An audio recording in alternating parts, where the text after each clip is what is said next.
Wishing everyone a good day. We're studying the Big Day Chamudos. I'm hoping that you have the pages. There are two tshuvas that we touched on last week. One we had, second actually we had a little bit more success with.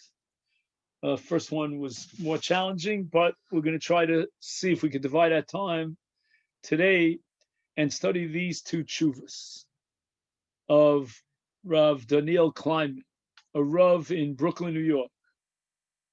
And he has dedicated an entire sefer to the issues of Corona.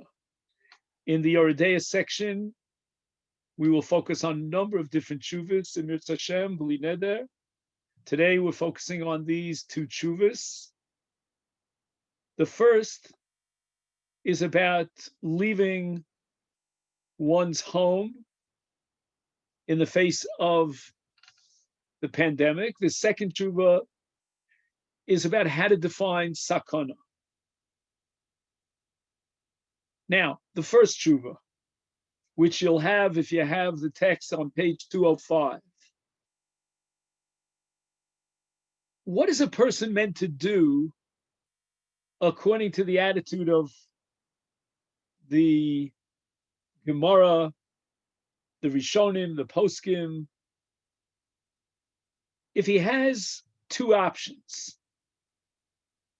One is to lock himself up because of the dever, because of the plague, the disease that is now circulating, very dangerous.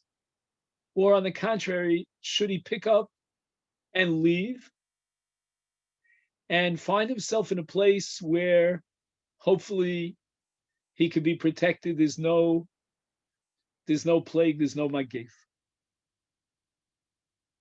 And the question really could be divided up into different parts. One is he obligated to stay inside, lock himself up? Does he have, second possibility, an option? And he'll try to choose and weigh the benefits and the drawbacks of both options. And number three, he's obligated to pack his bags and run far away. Now, I don't want to prejudice you, because there are all told 6 pages, long, heavy pages of source material here, going through many different Gemaras and Shuvas. But my impression is, and I'm going to make 2 comments. Number one, the Mechaber is going to present 2 different approaches. And he sees them as distinct, as mutually exclusive. There's a real debate here. The second point I want to make is that I think, from what I read here in his presentation, that the first approach, and we'll give names of giant poskim for each approach, the first approach is more conceptual. And it took me a long time to come to this conclusion. So it might sound simple to you, but it was not at all simple to me. Conceptual means that the law, the halacha, has something to say about this. It's going to tell you what to do if, and what to do if that. And the second approach is going to be sakana, meaning this is a dangerous situation that you're facing, and you have to weigh the pros and cons on both sides and come to some conclusion. But there's no conceptual, absolute rules and regulations that are legislated by the Jewish law. And the clash between these 2 approaches is going to apply in the following way. Whereas the first approach is going to give you directives, and it's going to tell you this is what you have to do, or this is what you can do at least, and this is what you cannot do. And the second approach is going to say, well, check out the alternatives, weigh the pros and cons, investigate, and the answer to your problem is always going to be, where is the biggest samach? Samach meaning sakon. The big samach, we'll call. Is the big samach staying home, locking yourself up? Or is the biggest sakana to stay home, to leave your home and go elsewhere? Don't talk to me about absolutes, about halachic guidelines in a sense of yes, no, this and that, what are the conditions and regulations? No. Just evaluate the situation as is. The first approach is based on what we see as a possible contradiction, which we have to reconcile, between two brisos that are quoted in the Gemara in Bava Kama Daf Sam. The first brisa speaks about dever, which is a very dangerous disease. It's a killer. And the second brisa speaks about famine, which is also a killer. The first brisa says knos raglecha, which means, and I'll quote the lashon of the brisa, Bava Kama Daf Samach, dever ba'ir kanes raglecha, move inside the house. And that brisa continues by quoting psukim that prove that a person should not walk out of the door of his house during a plague. Then a second brisa says, Ra'av ba'ir, if there's famine in the city, pazer raglecha, which means pick up your feet and run. That brisa also quotes psukim, and I'll talk to you a little bit later on about these psukim and why they're so important, especially according to the first approach that we're presenting. Now, obviously, we're skipping and fast forwarding in a time machine from the time of the Tanoim to the time of the early Ashkenazic poskim, and we'll get to the Sephardic poskim as well. And the buck stops now at the Marshal Reb Shlomo Luria 5 centuries ago, and he writes that we should differentiate l'chora between dever and ra'av, and he points his finger at some anonymous posek who said that in the case of ra'av, yesh livrach, you got to run away. There's famine in the land, get out of it. But only in the case of ra'av. Avol b'dever, if we're talking about a disease, then he should stay home. So that the brisa of dever and the brisa of ra'av are not mutually exclusive. There's no contradiction between the two. They are both giving you absolute rules, and the differences between dever and ra'av. That's his introduction. Now, at this point, the Marshal puts that, he calls it Yesh Mishe Omer, he puts that on the side, and he quotes the Chuvas Maril. Maril, his name was Rav Yaakov Molin, and he lived about 6 centuries ago. And one could, without exaggerating, call him the pillar of Ashkenazic psak. And even the Beis Yosef, Rav Yosef Cairo in Egypt, later in Sfat, the chief codifier for the Sfaradim, he also will constantly and consistently quote the Maharil. And I say this by way of an introduction because in this whole presentation, we're going to see that the poskim, when they quote the Maharil, it's considered like an authoritative psak that goes back 6 centuries plus. Our codification of halacha in the Shulchan Aruch, the Ramah, of Moshe Isserles, is 5 centuries ago. But there's already like pillars, lights in psak halacha after the tour, before the Beis Yosef, before the Shulchan Aruch, and one of them is the Maharil.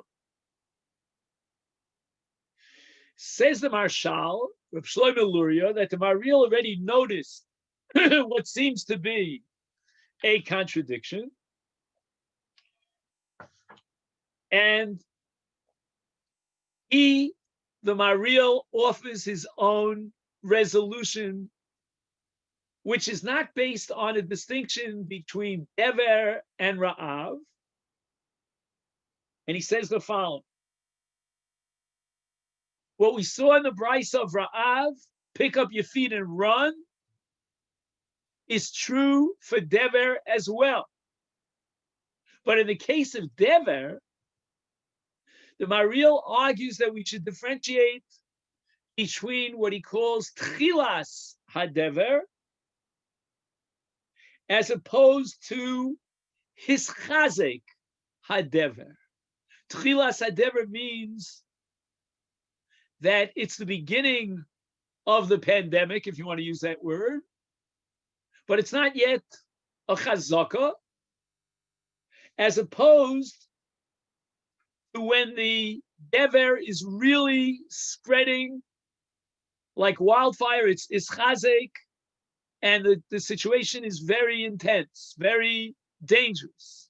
And he says the following, that at the beginning of dever, the law is, and again, it's an absolute rule, that you have to run away.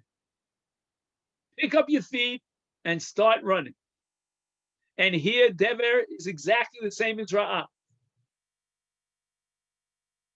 But after his Chazek, that's when the Brisa says, Kanes Raglacha, and he should not be going out, because danger is lurking in the shadows, wherever you turn. He's going to talk, as we'll soon see, about Ischazek Dever, and if you're out in a highway, exactly where you should situate yourself in the highway. That's how detailed it's going to get. So again, mitchila tov lo livrach, he should be running away. But once we get to the point of ischazek, lock yourself up, don't go out. And the Shulchan Aruch, Yoredei Siman Kuf Tes Vav, codifies this. Yesh livrach min ha'ir kishedever ba'ir. But he says, Yesh latzeis min ha'ir b'tchilas ha'dever v'lo b'sofa. And the source that he's relying on is the Maharil. The Taz, 4 centuries ago, super commentary on the Shulchan Aruch, writes, Kevan lo b'sofa kevan dekfar ischazek b'dever. There's a point in which we define Dever is here to stay, unfortunately, for the future, for the time being. It's right here, and it's all over the place, as we'd say. At that point, lock yourself up in a room. So we see, Rabbosai, that 3 of the greatest poskim 5 centuries ago and beyond, but I'm talking about the real big poskim, have accepted the Maharil of 6 centuries ago, and the situation with Dever depends upon tchila. At that point, run away. And if it's a chazek, and the dever, as we said, is spreading like wildfire, then lock yourself up. Notice, sometimes we focus on what it says. In this case, I want to focus on what it doesn't say.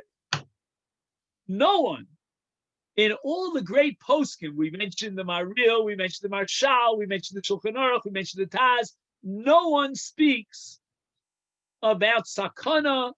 No one is weighing the pros and cons. No one is evaluating. We are dealing with hardcore rules and regulations that are legislated by the halacha. And I'm going to show you a little bit later on that the proof to this is because the two brisos that seemingly contradict each other both support their codified formula with psukim.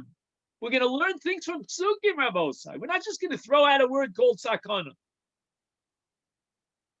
And last week when I discussed this tshuva with you, I had no idea what was going on over here. I was thinking to myself, it's these are not hardcore rules and regulations. I mean, every situation has to be judged in and of itself. So Ad Kan, Roman numeral number 1. And now we go on to the base David, who lived only, let's say, 2 centuries ago. He was a great Sephardic posek. His name was Rabbi Yosef Reb David. I like his last name, very interesting last name. So that's what I majored in college and graduate school. His last name was Philosoph. So I guess he was known as a scion of a family of philosophers, but in any event, he published a work over 2 centuries ago in Saloniki in Greece called the Chuvas Beis David. And I don't have to tell you that it is a very, very popular sefer. About the same time as the Beis David, there was another Sephardic posek, also one of the greats. His name is Rabbi Yishmael HaKohen. And he was publishing in Italy, not in Greece, but again, also one of the great Sephardic poskim, the Zera HaEmes. And we'll get to the Zera HaEmes very shortly. So what does the Beis David have to say about this? He quotes the Maril and the Marshal, and he disagrees with them. And he believes that when it comes to Dever, you got to run away from Dever. Get yourself out of it. Only boy, it goes without saying at the beginning of the Dever, when things are still relatively safe, but even later on when it's a schazek, you should run away. What's he going to do with the Brisa? The Brisa says explicitly that you should be locking yourself up, kanes raglacha. Says the Beis David, with regard to the question that the Maril many centuries earlier had faced because of what seems apparently to be a contradiction in 2 Brisas, lo kasher midi. Why? He says, Hasam Mairi Sha'omed B'tol Cha'ir. When the Brisa says that you should be locking yourself up in the room, you should be quarantining yourself, as we'd say, that's Kisha'omed B'tol Cha'ir. B'tov Yoser Li Soger B'chadoro. He says, if you are surrounded by Dever on all sides, open your door, step out of the threshold, and you're exposing yourself to Dever, to a very dangerous infectious disease. Don't open your door. Go back and lock yourself in the room. Because otherwise, if you walk out to the shuk, to the public marketplace, you want to get yourself a bag of cucumbers, you are exposing yourself to danger. Lock yourself up. However, if he's going to have no choice, he can't continuously lock himself up in the room. He's got to go out to the shuk. He cannot survive by locking himself up in the door. The Kevan Shis Akecham, this is on page 205 at the bottom of the page. Al Karcho, whether he likes it or not, Tzarech Lotzeis L'Shuk, he's going to have to go in and out of the shuk. Yosef Mipam Achas. What's the point of staying home and locking yourself up in your room if anyway you have no choice, but you're going to have to go out there and supply yourself with whatever you need from the shuk, time after time after time. Take your bags and run. And it makes no difference whether it's the Tchilas Dever or it's this Chazik Dever. Now here, Rabosai, I would like to suggest that this approach, which I call Roman numeral number 2 of the base David, is the big Samach. And the question is, weigh your options and see where is the greatest sakana. And it all depends on how often and how frequently do you have to expose yourself out in the marketplace, or alternatively, we could say it this way, how feasible is it that you could avoid the marketplace? And if it's not feasible, and in any event, you're going to have to expose yourself to the marketplace, you can't stay within the threshold, you got to go out of the threshold, then weighing the sakana on both sides will lead you to the obvious conclusion that if you're going to have to go out in the shuk anyway, you might as well go out in the shuk with your bags packed and take the first train or wagon and get yourself out of there and find yourself a place which is less dangerous. It's all about weighing danger. And the base David is so comfortable with this that he rejects the Maril. And the very fact that he rejects the Maril, again, this was something that just boggled my mind. I began to realize that the Maril is approaching this issue with a whole different set of preconditions or pre-notions, of predicates. The Maril was looking for hardcore rules. And there's something called Tchilas HaDever. And Tchilas HaDever is the same as Ra'av. You see that the Dever is about to spread. Get yourself out of it. But it's Chazik HaDever. Now again, you might ask, well, why make this distinction? The base David is not going to ask that question because the base David is not asking whether it's Tchilas Dever or Sof Dever. All those categories are irrelevant to the base David. He's only asking, what are your real and feasible options in order to reduce your exposure to danger? Which is intuitively the way you and I would have said it, I think. I don't want to blame you for it, but I'm with the base David. But the Maril looked at a sugya in Shas, and he had to find some sort of way of reconciling two brises that apparently contradict each other. And he came up with, as we said before, hardcore rules and regulations. The author of this tshuva, on the last two lines going on to the next page of 206, says that the Gemara seems to support the Maril, because the Gemara says Pazer Raglecha in the case of Ra'av and quotes Psukim. Vayehi ra'av ba'aretz, vayered Avram Mitzrayim lagur sham. Another pasuk. Im amarnu navo ha'ir v'ra'av be'ir u'masnu sham. That's with the Mitzrayim. We got to get out of it. And then, when it gets to Dever, is on the contrary. The Brisa of Dever quotes psukim to prove that you should be quarantining yourself inside, as it says, Atem lo teitzu ich mi Pesach beso.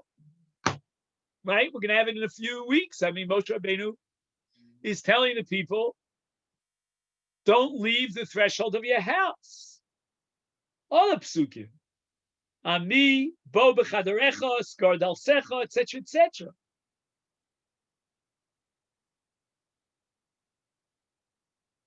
Nimtza, lefi zeh, the hadi omar dever ba'ir kanes raglecha.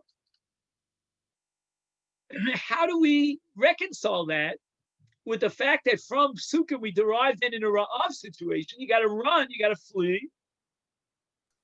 Vayered Avram Mitzrayim al karcha to Ratzalomar shalo yafazer raglov livroach li'ir acher. The psukim that the Brisa quotes with regard to Dever prove that you should not be leaving the city. And therefore, we're left with a stira. In the case of Ra'av, leave the city. Joe, you're going to have to give me a few minutes because I'm just trying to work this out, and I don't have it yet. I mean, again, I need your help, and I'm sure you'll ask a brilliant question, but I just want to sort out the facts on the ground over here because, again, I'm in trouble. I'm facing a whole new approach over here. It's almost like a new methodology. He says, how do we now reconcile the brisa that has psukim? Al Yetze, what does it say there?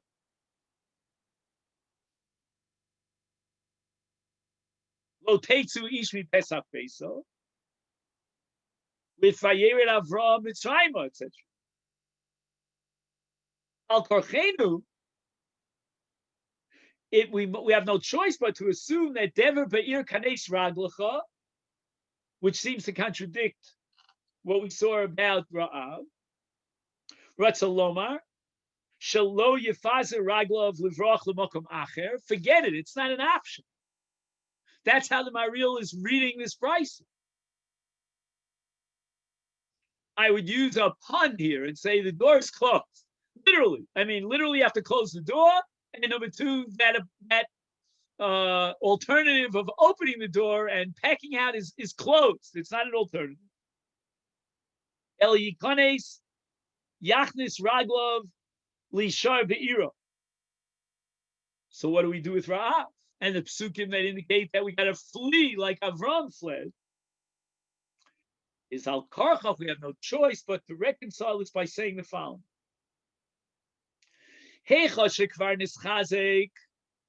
That although initially Dever breaks out, lock yourself in the room, right? I'm sorry. I said Dever breaks out. I'm sorry.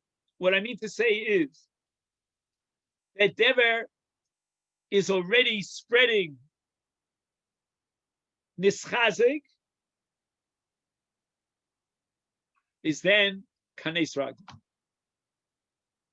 I hate to use this term, but I think what he's saying is that the angel of death is out there. Don't try to mess around.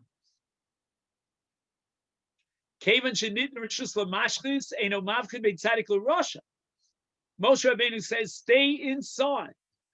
There's going to be makas b'choros over here. And the mashchus is out there.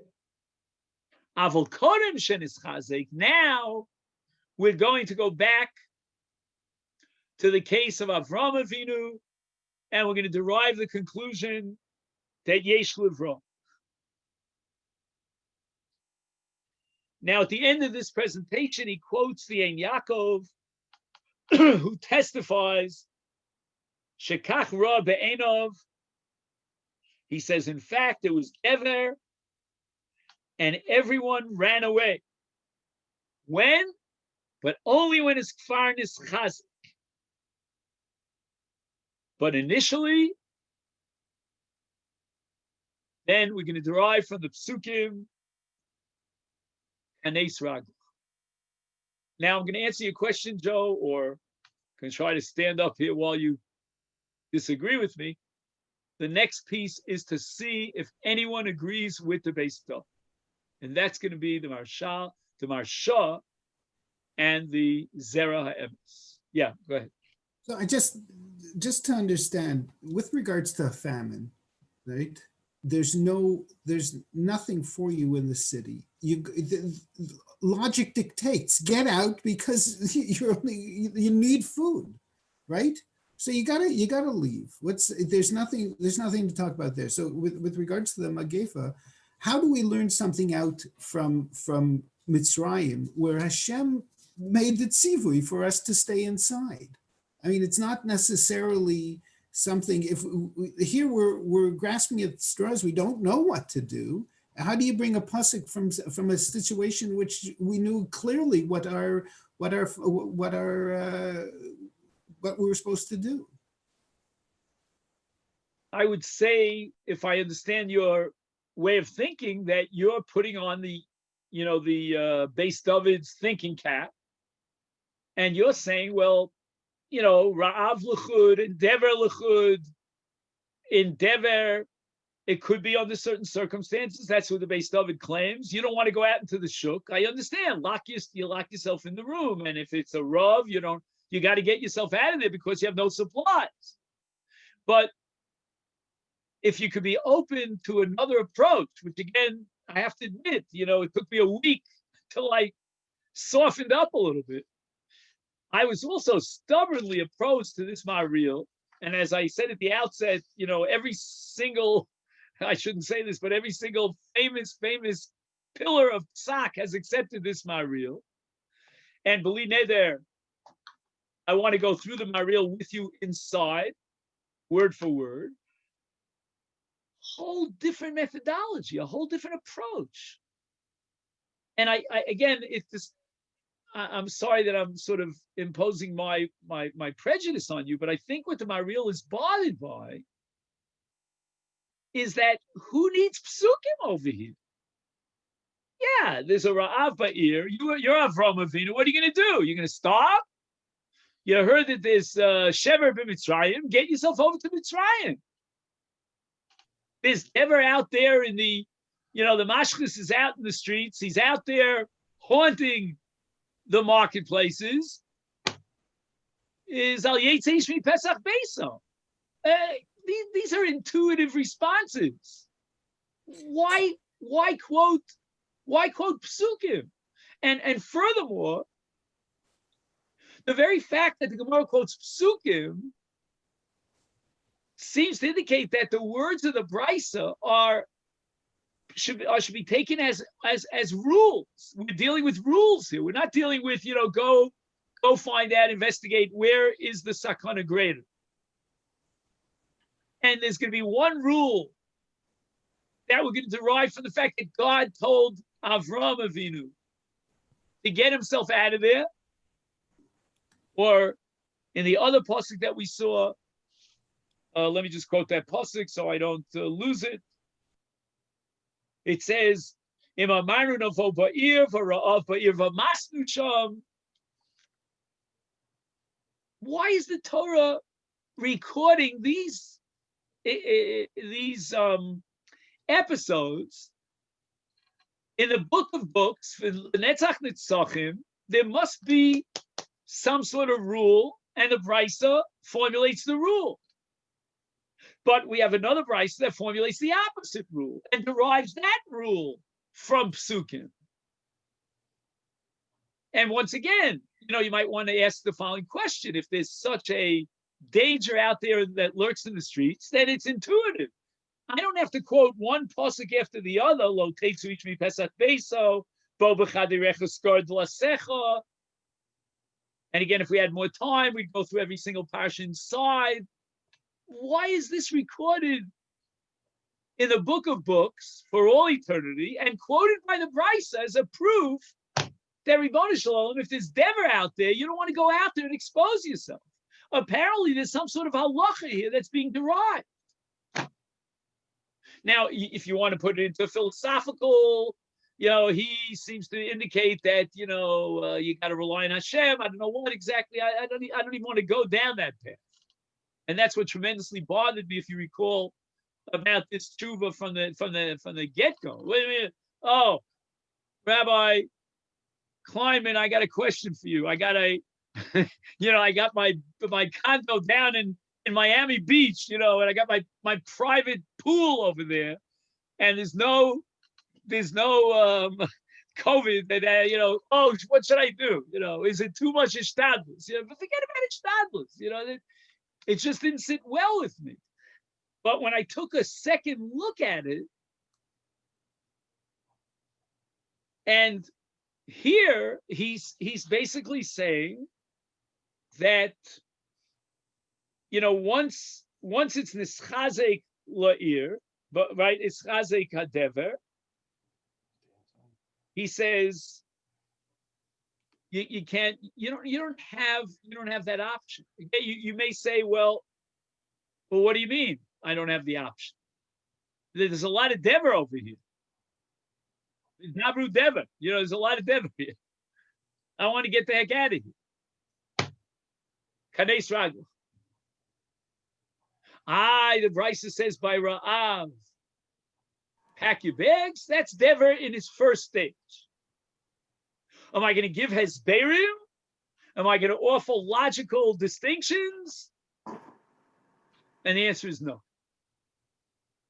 You want to go with the Beis David? That's intuitive. Then you're on my side of the tennis court, and let's see what's going on over here. Where is the danger increased and where is it decreased? And I'm with you on the Yad David. And therefore, according to the Beis David, I don't want to hear anything about Chilas Dever, Sof Dever. Ask yourself, what's feasible? Can you lock yourself in? That's the safest thing in the world. Or you're going to have to get out there anyway. If you're getting out there anyway, then take the next train or the next plane and find yourself somewhere where there's no danger. So that I understand. But the Beis David is arguing against the Maril. It's almost a methodological debate here, in which the Maril is being accused, and I think rightfully so, of setting up hardcore rules, as if the Torah is telling you, now you want to rack your brains and figure out philosophically why the Torah said this or why the Torah said that. That's your problem. But I have to set up the rules. I have to set up the regulations. Yeah. Just to try to sort of put it in a little different frame, can we not say that the machlokes is whether this, it's exeris hakasuv, according to the Piskei Maril, it's exeris hakasuv by the fact that the Torah bothered to write it. It's exeris hakasuv to tell you, in this situation, this is what you do, and don't start darshaning about sakana. So Bobby, if I'm faced with this decision today, I call up my rabbi and I say, look into the poskim and tell me what the halacha has to say about it. And again, right. if I was on the other end of the phone, I would say to you, well, what are your options? And that's the Beis David. But that's not in the poskim. At least not until we see the Zera Emes. But before the Zera Emes comes along, and before him, perhaps the Marsha, what are you talking about? You got the Maril, you got the Shulchan Aruch, you've got the Taz. Who did I leave out? 1 second. I think where you get into question though is what is the definition of these different magefas? In other words, the dever that is referred to in. So that's the second half of this tshuva. Is there a difference between dever and other magefos? Because again, once we're dealing with hardcore rules, or as Bobby used the term, I was afraid to use this term, of gzeres hakosim, then maybe it's a separate halach in dever. And the Beis Yosef is going to go down that path, and he's going to try to present a thesis to explain why dever comes into its own category. But again, you're dealing with a different set of premises than what we're used to. I have a question. Yeah, David. Okay, so the Ramban says, and I think he's maybe Das Yochid here. He said when Avram went to Mitzrayim, he lacked Emunah. Right. Right. So I'm sure a lot of people know this Ramban. So saying, well, wait a second. It was Rabbi supposed to leave, but if Rabbi left here, so the Ramban obviously doesn't agree with any of this stuff. All right. This is a gigantic machlokas about that. And this Gemara in Masechta Bava Kama seems to support the dissenting view against the Rambam. Yeah. So now you're saying there could be a difference between Eretz Yisrael and the rest of Chutz La'aretz. I don't know. I didn't think about that. You mean with the Ramban? You mean that Ramban? With regards to what David's saying, and we also have in Ruth that Avimelech left, right? He also he shouldn't have left, but he was a leader. Yeah, maybe that needs a separate investigation. Does Eretz Yisrael play a role and change the halacha? Now, the question that we were asking before: are there any major hitters, as we'd say, major league hitters who agree with the approach of the Beis David? Because if we would end the tshuva at this point, it seems that at least Rav Kleinman here, the Big Day Chamudos, is of the opinion that the Gemara seems to support the Maril. And we're adding to that all the Gedolei HaPoskim accepted the Maril. Oh, I left out the Marshal. Okay, so he was, I can't begin to tell you in your day, you don't move without the Marshal. So he quotes a Marsha. Marsha's name was Aedelus, if you know. He named himself after his mother. Anyway, he says that Nira, I'll just read the Marsha, so it'll give us a little bit of a jump-off point. He says, Lo ba lomer lafuke shelo yefazer raglecha. When we read the Brisa, and the Brisa says dever be'ir kanes raglecha, it's not coming to exclude pazer raglecha. Ef shalom arken. Do vadai b'dever ba'ir nami tov lefazer raglov uli molet al nafsha. The Marsha is totally oblivious to some sort of a hardcore rule, as I call it, or as Bobby calls it, gzeres hakosim. No, not so. There's no doubt, says the Marsha, that pazer raglecha is a great option if it's an option. Elahachi perusha. Holds man she'eino mefazer raglov min ha'ir, meaning one of two things: either the train is not leaving till tomorrow or a week from now, or alternatively, you have no other options. It's like the Jews during the war, most of the Jews didn't know where they were going. I mean, during the Inquisition, the Jews left Spain, so where are you going to land?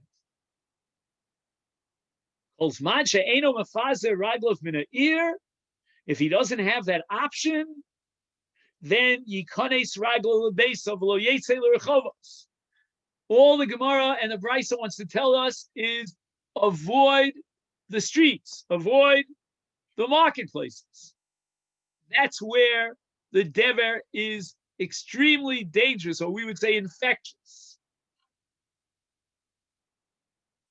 And now, we have a very exciting development here because the Marsha dates back almost 5 centuries. He is a contemporary of the Marshal of Reb Shlomo Luria, and he is taking the approach of the Beis David. The Beis David was only 2 centuries ago, but now we're getting back into the original, evolution of Psak 5 years ago, as we know it recorded today. And the Marsha is telling you that Pazer Raglacha is only a directive because they don't have an option. I'm sorry, Kanes Raglacha is only a directive in the sense that you don't have another option. But certainly Tovlo Lefazer is not es Ragla.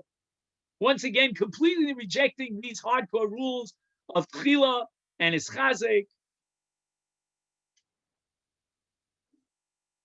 And then he quotes the Zera Emes, Rabbi Shmuel HaKohen, and he says that Mechuvar Tfei Kedivrei HaMarsha, the Marsha is absolutely intuitively correct, and I would paskin like the Marsha except for one problem, and that is that Ladina, again, I hate to use this term, but in normative halacha, the Marsha was not accepted. The Ramah and the Marshal and the Shulchan Aruch and the Taz and the Ramah, they all accepted the Maril.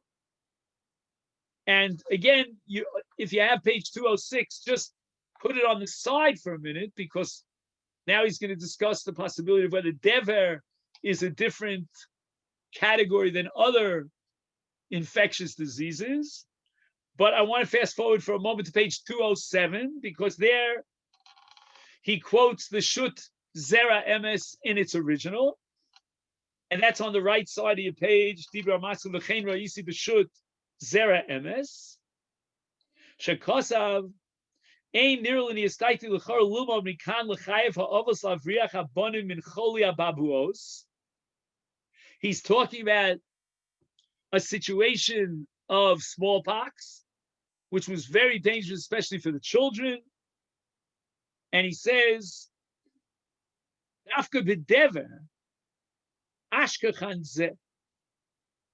He says, with regard to dever, that's when we have to pack our bags and get out.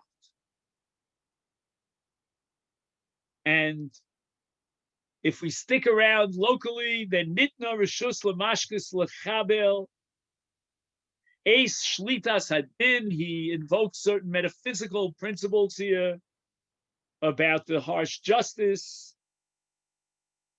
And that's one situation. And he says, just 1 second here, Lilmod Mikan, L'chayev Ha'avos, Lavriach Ha'bonim Yishazon, the Ein Zekmo, Dever Bar Minan, Dafka B'Dever Ashkechan Zeh Mishum Deba, Mi Ipush Ha'avi. Shayach Tam Kevashin. It's really interesting. This Zera Emes is emphasizing one dimension of the Maril. The Maril, if you recall, came to the conclusion, in order to reconcile the two brisos, that if it's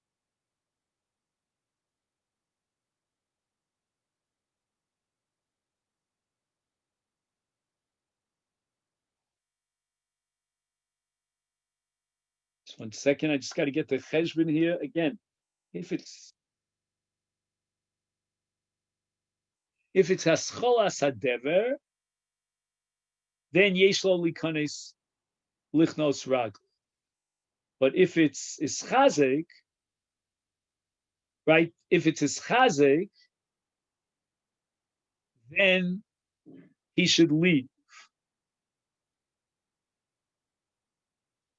Comes along the Zera emes, and he says that when the Maril advocates checking out of the city, kevan shenischazek dever ba'ir, and then we pick up the directive that we saw in Ra'av, that you have to pack your bags. He says that's only with regard to dever. Now, why? So if you read carefully, I think the Zera Emes is saying two different things. I don't mean to say mutually exclusive. I mean to say, like, he's giving two different explanations as to why dever is unique. One of them is biological. Deba mi ipush havir. Again, if you have the text in front of you, it's kedai to see this inside, so you don't think I'm inventing this. I mean, I'm only deriving it from what I consider a close reading of the text. And we're quoting the Zera Emes from 2.5 centuries ago, word for word, as he wrote it in the Tshuva. He says, Dafka b'dever. Only in dever are we going to encourage you, after Schazek HaDever, to pack out. But he gives two different reasons. The first one, which I can't say I understand it. I'm not a biologist. I don't know what he means. But he says the bami ipush ha'avir. In other words, there's something rotten in Denmark. There's something in the air, in the atmosphere, that attracts dever, and dever is what's the word I'm looking for, is flourishing. The dever is flourishing because of something called ipush ha'avir. What would you, in a modern context, we would call it, what's the word I'm looking for? How do you say in Canadian, it's green? You know what I'm talking about? What word am I looking for? The opposite of pollution. Is there a word for that? Don't all answer at once. I thought your English was better than mine, but anyway. Environmentally friendly. Okay, environment, that's a good word. According to the Zera Emes, the reason why in the case of dever, the Maril advocates packing out of the city, again with that proviso that it's Chazik Be'ir, is because of the Ipush Ha'avir. The air is polluted. Go and find yourself a healthier environment. Go to Canada, maybe. Maybe Canada, the air is clear. I don't know. Maybe it's so cold there that the cold kills all the germs. I don't know what. So you'll study the biology of it. I don't know if there are less infectious disease in Canada than there are elsewhere. So if there's Ipush Ha'avir, says the Zera Emes, you've got to get out of there. But if it's a disease and it's spreading because of infection, then there's no reason to assume up front that the grass is greener elsewhere, that you'll be in better shape if you leave the city. So don't criticize parents who stayed put during an epidemic. But then he says, V'shayach gam kein tam. You see that he's adding another explanation. The kevan shenitna reshus l'mashkes. Now he's quoting metaphysical properties that go beyond, the microscope, even the electroscanning microscope, and that is mashkes. The mashkes and the midas hadin is having a blast. He's dancing and he's going to tell you exactly later on. He's going to tell you a story about the mashkes. A very important story.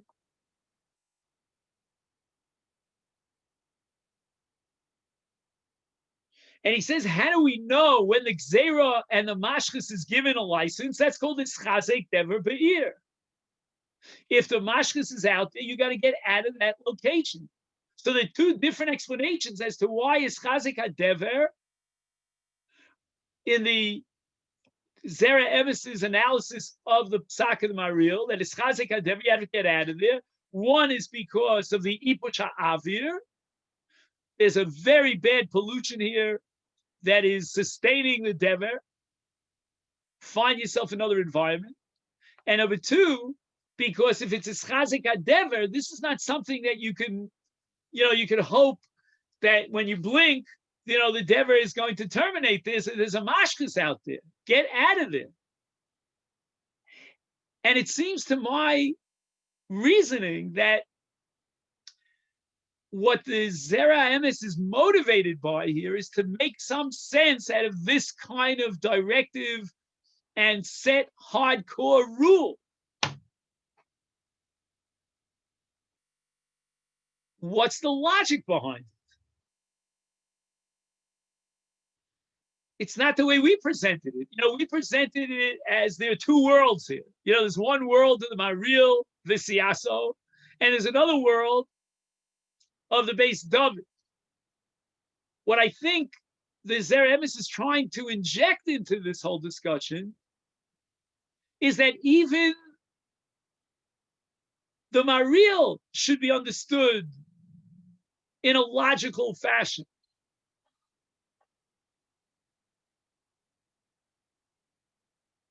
And if that be the case, then I don't know, says the Zera Emes, if we can extrapolate from the Psak of the Maril with regard to Dever to other Chalayim, and say that Ababuos and all sorts of smallpox and whatever other diseases you want to talk about, we're going to talk about cholera diseases and everything else, that the same rules apply. So in a sense, we initiated Exeris HaKosav because the Psukim would talk about Dever according to the Brisa. But at the end of the day, I'm going to agree with you that it's limited to Dever, but not because of Exeris HaKosav, but because of the very unique nature of Dever. A, because of Ipush HaAvir. B, because at some point we see that the Mashchis has been given he's been given the license, but that doesn't have anything to do with other diseases. And what I find paradoxical here is that Dafka, because of the Zera Emes giving a logical framework to the rules that govern Dever, we may come to the conclusion that in the case of other diseases, other than Dever, we don't have to run away. The Mashchis is not yet out there, and there's no Ipuch HaAvir that's causing this disease. And there's no reason to believe that locally we are in worse shape than anywhere else. The whole world is Sadna Diarachadhu, stay put, lock yourself up in the room. And now we go back to page 206, which is the page that we skipped. And on the left column, we have the Beis Yosef. Now, it's very interesting. Until now, we've been dealing with Yoredeya. Now, all of a sudden, we're jumping to Orach Chaim. And this is Hilchas Tainios. Why is this topic of cholium, of different diseases, so relevant to Hilchas Tainios? And the answer is based on a sugya in Masechta Tainis, on Daf Yud Tes. The Gemara wants to analyze under what circumstances are we required to decree a public fast day. Now, keep in mind that there may be other religions, some of them are a few feet away from me here out of my window, one religion, they love fasting. We don't love fasting. The Jews like a good piece of Yerushalmi kugel, you know what I'm saying? But at certain points, the Gemara says we have no choice. We must declare a public fast. And one of them is called Dever. And now the Gemara in Titus, which is codified by the Shulchan Aruch and Hilchos Kainios and Orach Chaim, is going to get into specific details. When are the conditions extant that require a Tainus Tzibur in Dever? Not every Dever is Dever. There's no generic Dever. So how do we judge if it's the real McCoy Dever, and therefore we must initiate and enact a Tainus Tzibur? Chamesh meos ragli, for every 500 per capita, Yatsu mimenu gimel mesim, if there are 3 people per 500 that died, but that's not enough. It's got to be begimel yamin. That means Nebuch Ruvain, Rachmana litzlan, died on Sunday, Shimon died on Monday, and Levi died on Tuesday. Hareze Dever. Then we identify it as Dever. Biyom Echad, if 3 people died on one day, Biarba, 3 people died over a period of 4 days, they skipped a day, Ein Zed Dever. No Tainus Tzibur. One of the most perplexing Gemaras that you've ever encountered. So again, Rav Hosei, 4 people died, but 3 people died, but over 4 days. That's not Dever. 3 people died in 1 day. It's not Dever. And the Gemara goes on to ask a stira from a brisa about something called askara, which you may remember, that's the disease that it's a killer. You know, it hits the throat and you can't breathe, you can't swallow, you can't do anything. And there, the Gemara says, based on a brisa, it has a whole different set of rules and regulations. So the Beis Yosef writes, and you'll see this about 2/3 down on the left column, shiny Dever. Dever is in a category on its own, and we have to decide whether this is the real McCoy Dever that warrants a Tainus Tzibur. Because what is Dever? Hu shinui avir. This is the source for that Zera Emes that spoke about the pollution in the air. Hamemis. And it's beli shehias zman b'choli. It's not going to be extended over a period of time. It's a killer immediately. However, kol she'eno the oso idin shemesu gimel b'shlosha yomim be'ir hamotzia chamesh me'os regli eno davar kavu el akroi bi'alma. There are 2 types of dever. There's a passing dever called temporary, and there's a real McCoy dever. So if it's, the dever is very slow or it's extremely fast, in both of those cases, it's not dever. If it's extremely slow, we know it's not dever because dever is devastating immediately. If, on the other hand, it immediately, kills many people, that's not dever kavua. That's a passing dever that's coming in. So we need these simanim to identify dever, and then we know that it is time for Xera of Tainus Tzibur. Askara, which in the Beis Yosef's frame of reference represents all other diseases other than dever. Kolshi, as soon as we see that many people are dying from Askara, time to declare a Tainus Tzibur. We don't need these requirements, the simanim that we spoke about before.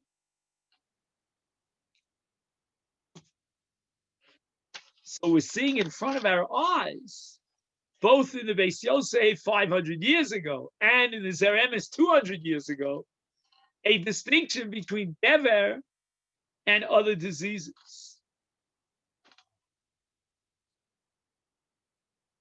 And now, on page 207, left column, he quotes the Darkei Moshe the Ramah, who introduces another element into the equation. And that is Bi'isusa. Now, what does Bi'isusa mean? Bi'isusa means that we're in a state of shock. We are absolutely frozen. And again, I'm giving you my take on this. There are people today, I don't know if you see it in your neck of the woods. Well, I see it here with Corona. They're absolutely overwhelmed. They're afraid of their own shadow. They won't even allow their children and grandchildren to come into the house. I'm not being judgmental. But what I am going to say, and I say it with trepidation, but I think it's what the Ramah is saying, that's a very dangerous situation. You'll tell me Adarabah. They're going to extremes. They're taking every possible measure of distance. Tavolei bracha. And the Ramah says that is dangerous because of what's called Bi'isusa. And this too is based on a Gemara in Brachos. The Gemara says that if you're overwhelmed by fear, you better watch out. You're putting yourself in danger because of the fear. Now, I'm a little bit nervous about the clock. So what I'm going to do is, and I know you're going to kill me for this, but I'm going to have to finish this up next week. But, and here's my but, I want to take 5 minutes of your time to fast forward to the end of this tshuva on page 210. So again, we're holding now on page 207, but I want to show you something that flabbergasted me. All you have to know is that of the Neil Kleinman, I don't know much about the man. I never met him. All I can tell you is that he's a product of the Philadelphia Yeshiva. How do I know this? Because he quotes his Rebbe, Reb Shmuel Kamenetsky. Again, it could be he has another relationship with Reb Shmuel. I don't know that he learned in Philly. Page 210. He writes, Mimori v'Rabbi Hargon harav Shmuel Kamenetsky Shlita Shamati Yesh li zar bazeh becholi zeh shelo litein liatzmo shum pachad ubi'isusa ki zeh gufa yochol lahavius ha'adam lidei choli v'sakol. Says the Big Day Chamudos, Nafkamina Lamaisa. You have it, it's the end of the tshuva. Yesh lahazir, we should be careful to warn minalei atorei chadoshos. If I'm not mistaken, I have to ask my wife this, but maybe you gentlemen would know. There's a site called Yeshiva News. Have you heard of it? And it became very, very popular. Apparently, it's an excellent site. Yesh lahazir, again, he doesn't mention that by name, but I assume that's what he has in mind, or maybe there are other kinds of, media. Shelo yidavchu harbe al haniftarim b'tkufa zos micholi Corona. Wow. I mean, that's wild. You know what he's saying, Rabbi Osai? I mean, I would bet my bottom dollar, and don't quote me on this, that every other Mishpacha magazine in the last 9 months has an article, a feature, if not a cover page, of who died from corona. Am I exaggerating? I don't know. I'm not a Bucky. But I can tell you what goes on here in her notes. They put up these Pashka villas, and every other day there's another poster that tells you who died from corona today. And it's usually one of the Gedolim, you know what I mean? He says, Kimizeh Gufa, he wants to prove that this is a wrong thing to do, because the Gemara says that during a Magefa, ein misablim, there's no avelus during a Magefa. Again, we're not learning Hilchas Avelus, but we'll have to come to grips with that halach as well. And the reason for it, he says, is because people now are dwelling on the disease and they're watching the mortality rate. He says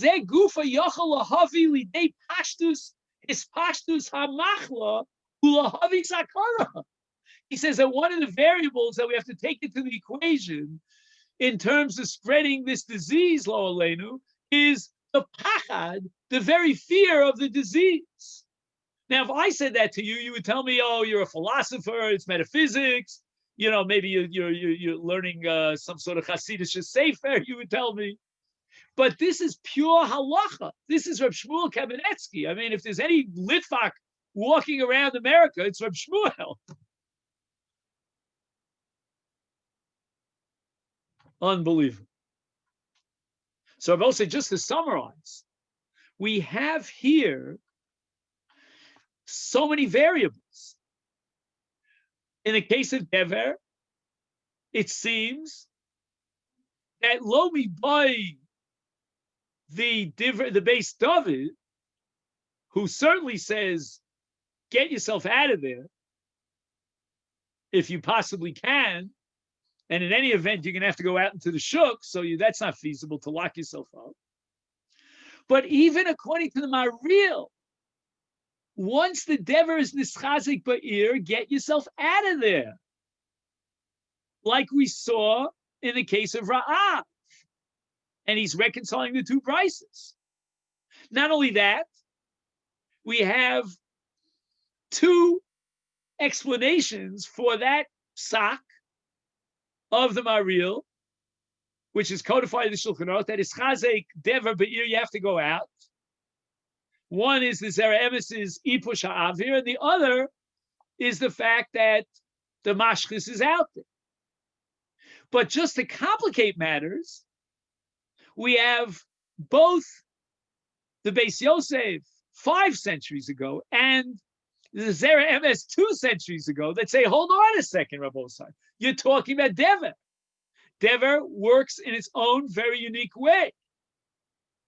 And therefore, it could very well be that according to the school of thought, based on the Maril, which is accepted here by the Beis Yosef and the Zera Emes both together, it could be that the advocacy in favor of getting out of there, like we saw in Rav, is limited to Dever. But in other machlos, I'm not sure. And perhaps it would depend upon the two explanations of the Divrei Emes, of the Zera Emes. If you're talking about Ipush, then there's room to believe that Ipush might apply to any machlo.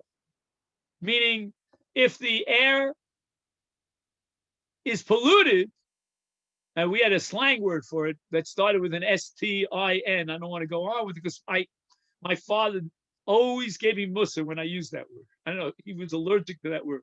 He felt it was not appropriate to talk about something, in that way. Anyway, but if we'll use the word foul air, if there's foul air, then that attracts disease. That should apply to any disease. But if it has something to do with the metaphysics of Nitna Rishus Lamashchis Lahashchis, then it might be Aloch and Dever. And that would explain why the Gemara in Tainis came up with certain very strict and nuances of regulations to say, when do you declare a Tainis Tzibur for Dever? The strangest kind of conditions that the Gemara sets? And the answer is the Gemara wants to identify the real dever. But in Askara, we need a Tainus Tzibur. A couple of people have died from Askara. This is dangerous.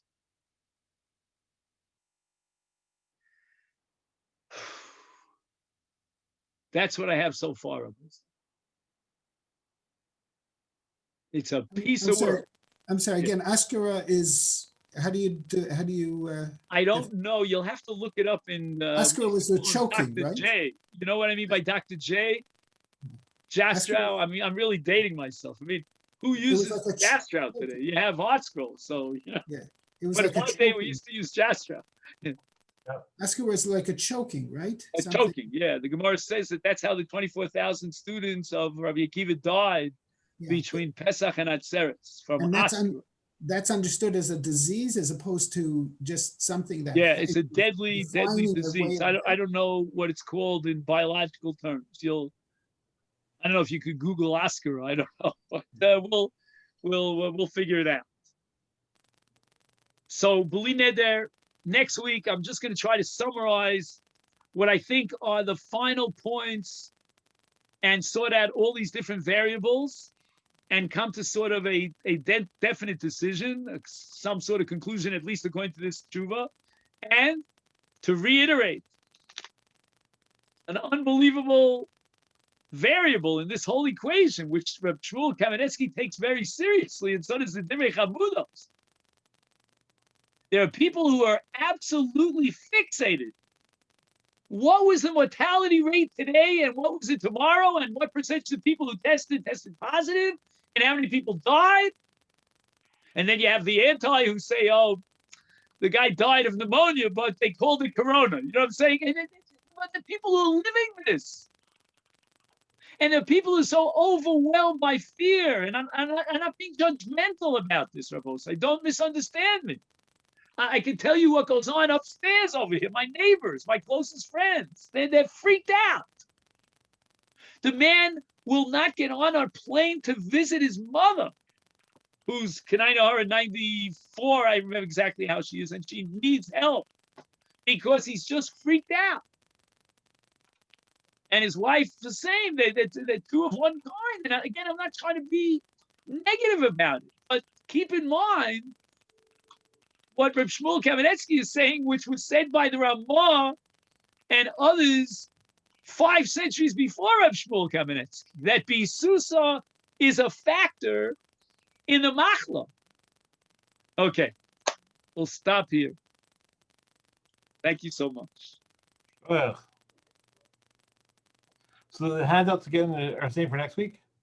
I apologize, but I you know, okay. once I start something, I'd like to finish it. You know, I'm almost there. You know, but again, I've been putting hours and hours of work into this, and I'm not going to tell you what else I'm juggling on my schedule. So I need a little bit more time, and I wanted to do it the right way. You know, and say that because last week I was dismissing the whole thing. Honestly, I was very, very pessimistic and almost you know, sarcastic about the whole thing. Like, what's this all about? But now I see that the story is a lot more complicated. There's sugis here and sugis there, and the poskim. So, B'li Neder, if Hashem will help me, I'll be able to at least give us an overview of what the final conclusion of this tshuva is. But one thing I can tell you, that he paskins halacha l'maisa to notify people they should not be dwelling on the mortality rate. That's not healthy for the Jews. It's going to cause hispashtus hamachla. So we got to avoid that at all costs. So that's one thing I want you to take out of today, so that we know that we have one solid conclusion that's unquestioned here in the conclusion of this presentation of this truth. So let me ask you a question. I'll push on that very quickly. That is, would the poskim, whoever said this, say this because either because it's somehow psychosomatic and brings on disease, or maybe people lose imuna, which also brings on disease, or both? Yeah, you're also like the Diremes, you know, you're the Zeremes, you're also operating on two levels. You know, there's a psychological element here, And, all of alternative medicine, I think, maybe I'm exaggerating, is predicated on this premise that the psyche plays such a role in terms of health. Uh-huh. And now you're offering another answer to the question that, your immunity system may be low as a result of living in fear. There may be metaphysical elements that go way beyond that in terms of Bisusa, that Bisusa will invite those powers of the Mashchis, and that becomes an extra element of danger.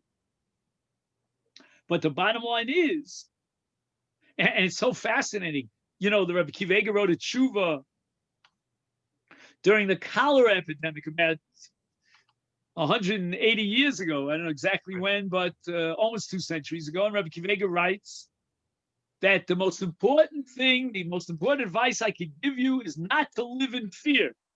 Right. Do you remember that? Then he quotes it here at the end of the tshuva. I just didn't have time to read it out to you. Well, if any new sources next to you, let me know on Tuesday. That's all. Yeah, I will. All right. Again. All right, shkoyach. Well done. Okay, call too. Bye-bye.